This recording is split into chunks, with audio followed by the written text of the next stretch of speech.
Welcome back to Inside Story. Well, with Kosovo, Albanians and Serbs at loggerheads about the future of Kosovo, the UN's walking a tightrope. The UN's administered the province since 1999 and has set a December the 10th deadline for the parties to hammer out some kind of agreement. If they can't, the UN proposes granting Kosovo independence under international supervision. The UN plan also includes deploying international civil experts to monitor and implement the peace settlement. NATO forces would be granted a new mandate. To attract Serb support, some ethnic Serb areas would be given autonomy as well as receiving additional aid. Yet with Serbia steadfast in its opposition, as we've been hearing, to the plan and backed by a possible Russian veto, Kosovo's future is far from clear. Our guests are still with us. In Belgrade, Slobodan Samardija, assistant editor of the Foreign Desk Politica newspaper. In London, Bejtula Destani, director of the Centre for Albanian Studies. And in Washington, D.C., Charles Kupchan, the director of Europe Studies at the Council on Foreign Relations. Start once again with you, Mr. Kupchan, on this one. Why is Kosovo so important? It's a very small country. It's a very poor country. Well, I think it's in some ways an effort to try to bring closure to the dissolution of the former Yugoslavia and the degree to which that caused bloodshed through much of the 1990s. And I think we have to be honest and say there is no good solution. That if Kosovo does not become independent, there's likely to be violence coming from the discomfort, the discontent of the Albanians. If Kosovo does become independent, the Serbs will certainly be upset. But I think many of us feel that in the end of the day, it's better to get this over with, to try to draw boundaries that will probably give some final stability to the region. But as you've mentioned before, one of the big concerns is the message that it might send elsewhere, not just in Macedonia and Republika Srpska, but also in the former Soviet Union. Is this what Vladimir Putin's really worried about? Well, you know, I think that Putin is really not so much worried about what happens in Kosovo, or even that it would send a message to breakaway regions in southern Russia or in Georgia.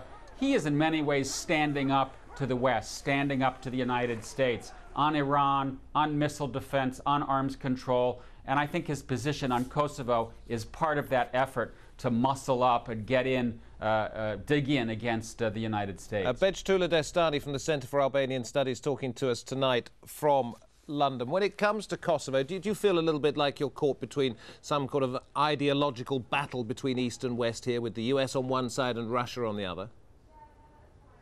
I think in the Russian case, Russia they use their own position which is involve their own sort of problems within Russian Federation. It's nothing to do really with supporting Serbia at all. I'm very convinced about. You're a very poor country, so. I have to say, at the moment. I'm reading up on some of the background today. You have mineral wealth. It's not being exploited at the moment. But how, as an independent country, do you think you would manage to survive economically? Well, the support of the World Bank and with support of Albanian diaspora. We have about 1 million living outside of Kosovo, working, and these people help for generation over the last 25 years. Explain a little bit to our viewers why you are so desperate now, even under sort of supervised independence, to go it alone.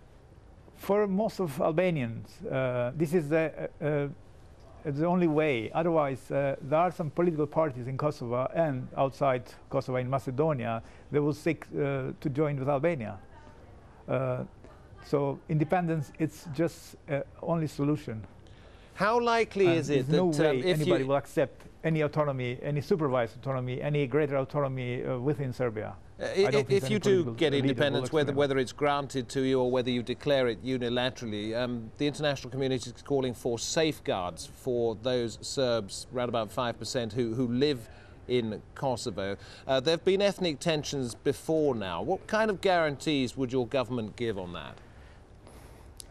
In my opinion, Serbia and Kosovo, they should have a kind of treaty to respect minorities.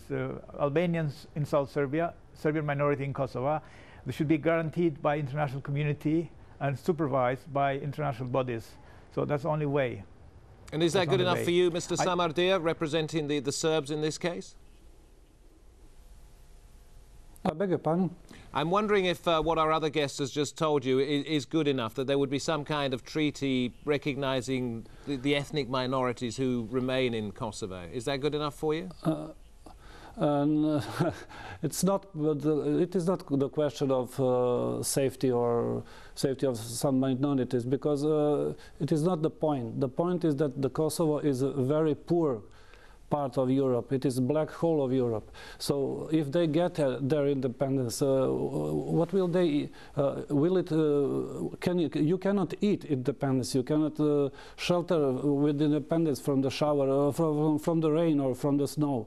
So independence in itself is not an answer for everything. I asked many prominent Western politicians. Why don't they help Kosovo now? Why don't give them money, some credits or whatever, so they can build in industry, and then when they get a better life, then let them decide is it good for them or not. But nobody wants to give them anything. That is the problem. And if they get independence, they will not get the money. That is the point. Serbia has used force against Kosovo in the past, most recently 1999. If Kosovo declares independence unilaterally, you would say it would be illegal. Would Belgrade be prepared to use force again? No, I don't think so, because we are fed up with wars and everything, but we are counting that international community will do what it is their obligation to do to stop anything, any clashes or any kind of war down there. Going back to you, Mr. Destani, is that a fear in Kosovo that Belgrade might march once again on your country? I mean, Mr. Samardzija knows well, better than me, that there is something called paramilitary group called King Lazar Guards. They are prepared to invade Kosovo in case Kosovo becomes independent. So I think there are paramilitary groups and people linked with the government. They will try to do something. I'm sure about that. Charles Kupchan from the Council for Foreign Relations talking to us from Washington, D.C. Is that a realistic possibility? It's a frightening one, I know, but is it possible? Well, there's no question that there are armed paramilitaries on both sides, on the Albanian Kosovar side, on the Serb side, inside Kosovo, and then in Serbia proper, all of whom see it as attractive to try to stir up trouble.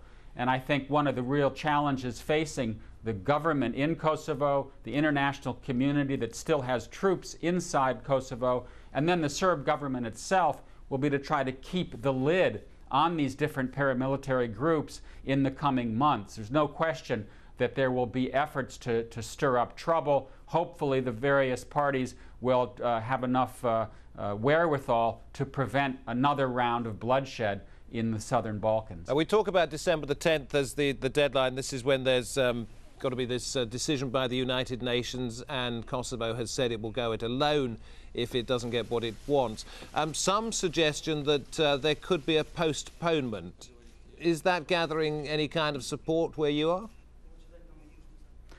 Well, I think that there will likely be at least a grace period after December 10 when the Security Council discusses the situation.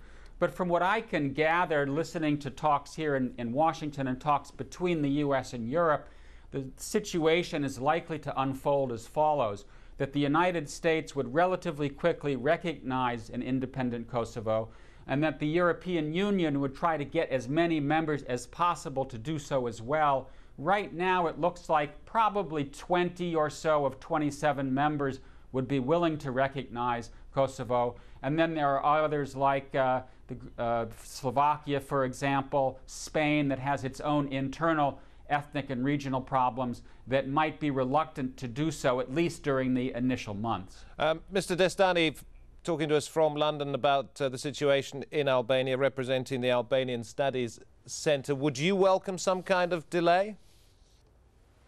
Yes, I mean, if we have sort of guarantee that in a couple of months, maybe a year, we will have guarantee that Kosovo will be independent country and recognized unilaterally by all European countries and United States. But the US says the time is now. It has to be now. Is it inevitable? Absolutely inevitable, yeah. And a quick thought from you, Mr. Samardia. We don't have very much time. Do you think a clash is inevitable? No, I don't think so, because your guest from London was talking about small groups on Albanian side and on Serb sides. So that is the matter of police work, nothing else. Well, the Balkans has seen so much conflict, particularly in the last 15 years. Let's hope that some kind of deal is reached. Gentlemen, thank you very much indeed for joining us. Slobodan Samardia, Bertula Destani and Charles Kupchen. And thank you for watching Inside Story. We welcome your comments and suggestions. Email them to us at insidestory@aljazeera.net. From all of the team, thanks for watching. Goodbye.